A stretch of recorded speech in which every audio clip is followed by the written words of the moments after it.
Back to Donald Trump, who is drawing comparisons today between Britain's vote to exit the European Union, which was a very strong surge of nationalism that was seen in the comments of voters who decided they wanted to leave the EU, and a lot of people looking at that and saying, gee, it sounds a lot like the common themes of the Trump campaign.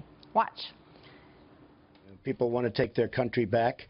They want to have independence in a sense, and you see it with Europe. All over Europe, you're going to have more than just, in my opinion, more than just what happened last night. You're going to have, I think, many other cases where they want to take their borders back. They want to take their monetary back. They want to take a lot of things back. They want to be able to have a country again.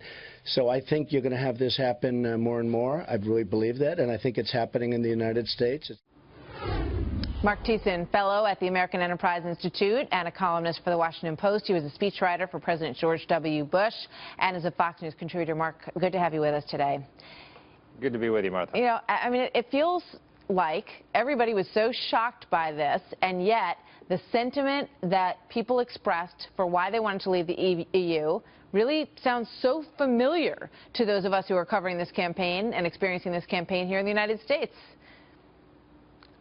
Very much so. And look, Donald Trump today looks like a political genius for going over to Scotland to be there for this. But let's remember, that, of course, that he's not there because of Brexit. A few days ago, he didn't even know what Brexit was when he was asked in an interview with a Hollywood Reporter. He didn't even know the term. He's there to promote a golf course.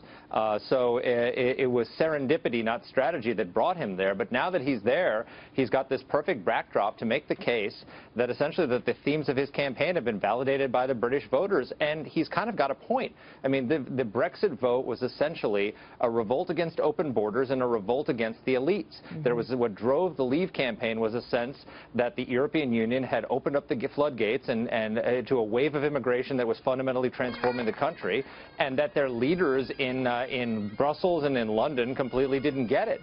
And the other thing that was similar is that the elites in London misread it. They didn't anticipate this. They said, well, the voters will come to their senses once it comes time to vote. Does that sound familiar? That's the theme of the Jeb Bush campaign. Exactly. And today, Jeb Bush is nowhere to be found, and Donald Trump is the Republican nominee, and Britain is leaving the European Union. You know, it is crazy and fascinating to watch this whole wild ride. But, you know, when you looked at David Cameron today, I felt in many ways like I was looking at the 16 GOP candidates, you know, who were stunned to be establishment figures, essentially, that didn't see what was coming and, you know, were sort of reeling from trying to understand what hit them. And it makes you wonder, Marc, if there's that kind of hidden sentiment in this country. Some of it's quite apparent.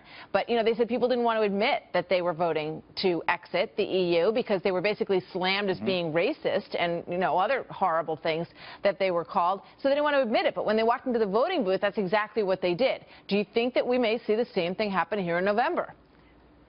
It's entirely possible, and that's certainly what Donald Trump is going to say. I mean, all the polls misread the Brexit vote. Everybody thought that the Stay campaign was going to win, and then in the end, the vote turned around. So this is the lesson of the Republican primary into the Brexit vote, is that don't underestimate this sentiment among ordinary Britons, ordinary Americans, that they are sick and tired of the elites, and they're not heeding the warnings. You know, they were warned about all the terrible consequences that would happen if they cast this vote, and they didn't heed them. You know, I think there's some accuracy there. And two, also, it's a real opportunity for political opportunity right now for Donald Trump, because he's going out there and saying, you know, Hillary Clinton says that I'm unfit to be commander-in-chief because she understands the world and I don't understand the world. Well, she got this wrong.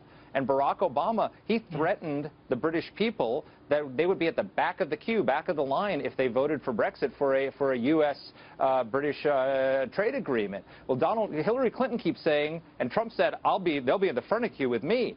I'll stand with my allies. Hillary Clinton's out there saying Donald Trump is going to abandon our allies, and now it's Trump standing with our allies against Clinton and Obama, who are threatening our allies. So there's a lot of juicy meat for Trump in this. In any campaign, right? We're going to watch it all through. Kind of crazy, wild ride. Thank you so much, Marc. Absolutely. See you soon.